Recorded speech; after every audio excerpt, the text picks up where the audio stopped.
Hi, my name's Mark.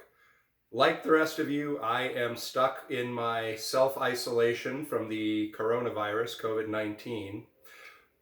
One thing that I've noticed is that one of the shortages in the grocery store is bread. People are scared to make their own bread because they're not quite sure how to do it. I'm going to show you a quick and easy way to make some.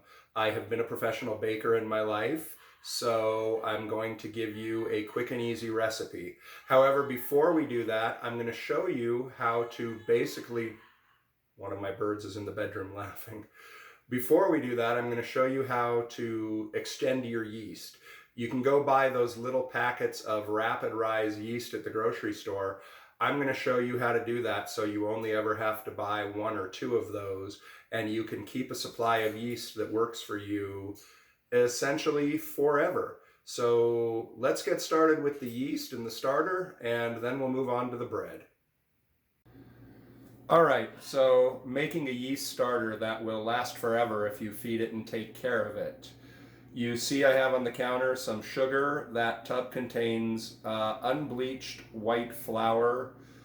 I'm going to start with that, but in order to keep it well fed and to keep the yeast happy, about every other feeding, I'm going to use a whole wheat flour, a spelt flour, or a rye flour, which tends to have more nutrients, and that tends to keep the yeast happier than just regular flour. If you don't have unbleached all-purpose flour, then use bleached, but keep in mind that when you're bleaching a flour like that, you're killing most of the nutrients out of it. I have a plastic container to put it in. Now, I just moved here to Albuquerque, New Mexico, so a lot of my stuff is still in storage. You want to use something deeper than that, and you want to use something that's glass or plastic. You don't want to use a metal jar. That will actually kill the yeast. So use something glass or plastic with a cover on it. You see I have Fleischmann's Rapid Rise Instant Yeast. That's what I'm going to use to basically seed my starter. I also have about a third of a cup of water. So I'm going to start this way. I'm going to put the water into the dish. I'm going to dry out my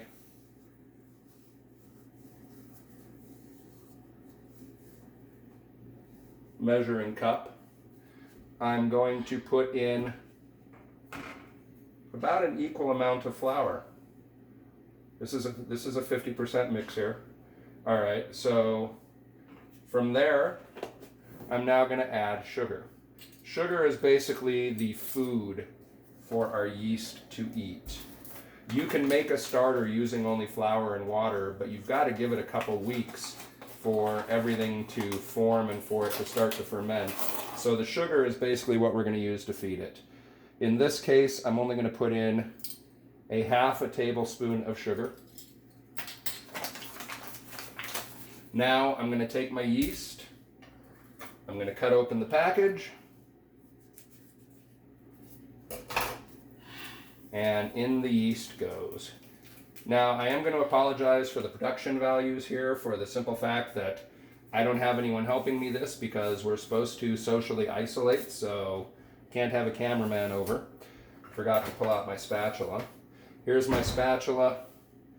Now I'm going to mix it all together.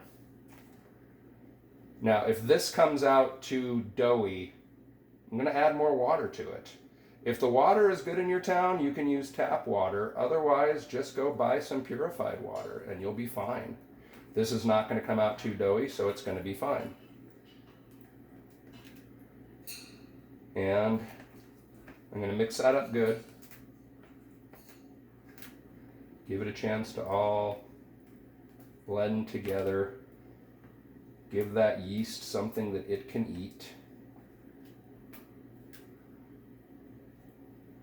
There we go. That should be fine.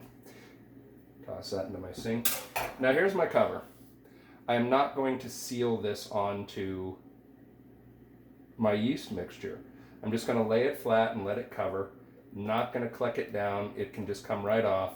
And we're going to let that sit there anywhere from 15 minutes to half an hour. So we'll be right back. All right then. It's been about 20 minutes, so let's take a look at our yeast mixture. Ooh, look how nice and frothy that is. Let me see if I can zoom in here. There we go. Look at that. That is a happy living yeast. You see all the bubbles? That's beautiful. Now, it's 9 o'clock at night here, so I'm not, actually it's 9:15. So I'm not actually going to make a bread tonight, which is why I use so little flour. If you were going to make this and make a bread the same day right afterwards, make it about a half a cup of flour and a half a cup of water. So what I'm going to do with this is I am going to put the lid back on, again, not sealing it, just letting it rest loosely on there, and I'm going to put it in my refrigerator.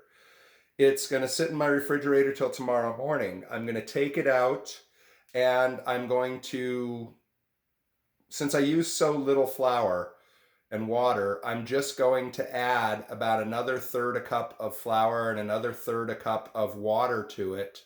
And I'm going to let it sit and froth up like that again so I have a happy active yeast. Then what I'm going to do is I'm going to use about half of it for my bread, and then I'm going to feed it again, which I will show you when I make my bread video. And if you leave it in your refrigerator, what you're going to do is you're going to take it, and if you don't make a bread, you're going to feed it once a week. Unless you're making a lot of bread, then you're going to feed it every time you make a bread so that it's nice and alive. When you feed it, you're going to either throw half of it away or you're going to use half of it for the bread you're going to make. And then you're going to put the same amount of flour and water that you took out back in. If it's looking a little weak, add a little bit of sugar to it, but you have your yeast alive right now, so feeding it flour and water should keep it alive. And again, every other feeding, use a higher nutrient flour like spelt, wheat, or rye. And you shouldn't go wrong. As long as you keep feeding it and keep it alive, you really don't ever have to buy yeast again. Hi. All right, so it's the next day. I am going to make a bread, so it is time to feed my starter. That way I have a good active yeast that's going to help my bread rise. Yesterday we made a yeast starter. You can see it's still a little poofy there. So you're going to do this when you make a bread or when you feed your starter. You've made your starter, it's alive because you've used yeast to begin with, and you're going to put it in your refrigerator. Every week, even if you use it or not, it has to be fed because it will starve and it will die. Yeast is a living organism.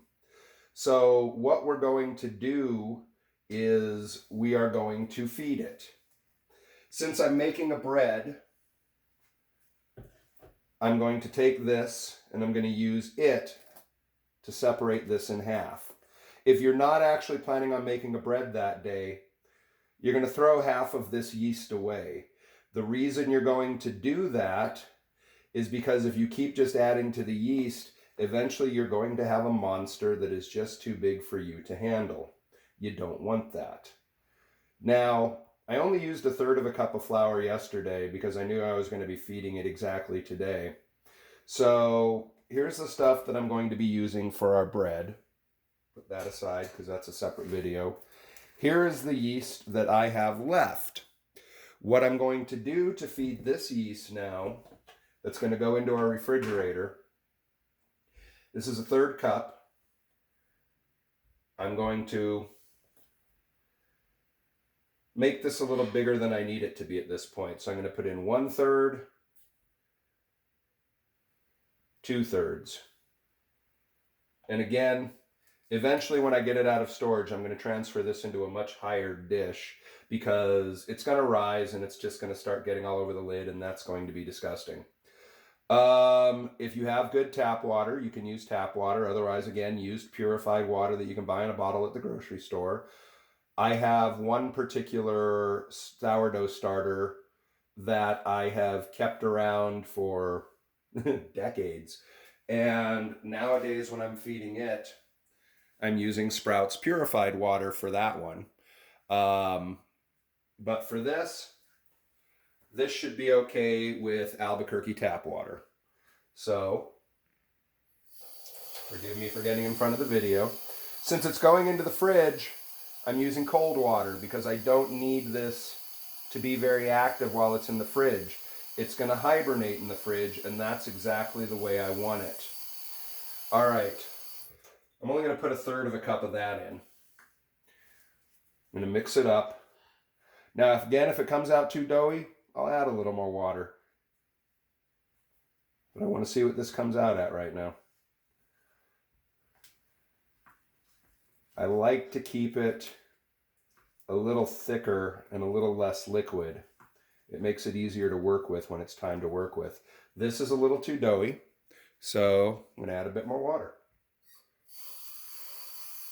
I'll fill up about half of that. Pour it in there. And that should take it to the consistency that I like.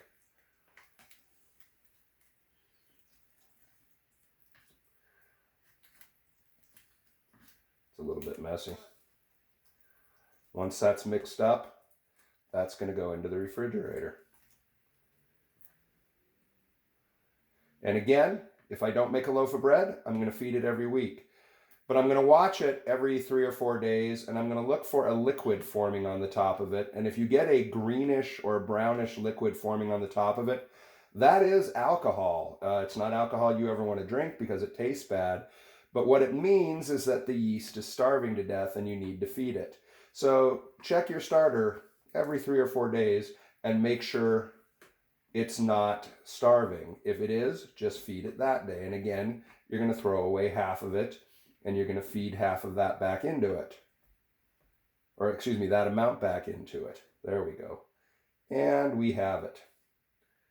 Now, because this is a new starter, I'm going to add a little bit of sugar to it to give that yeast something to eat. I just wanted to get it all mixed up first. Not quite a half a tablespoon.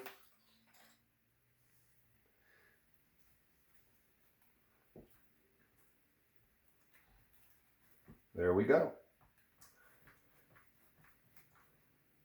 And that's how you build a yeast starter to make bread with. My next video, I'm actually going to show you how to make an easy loaf of bread. Thanks for watching. I'll see you soon.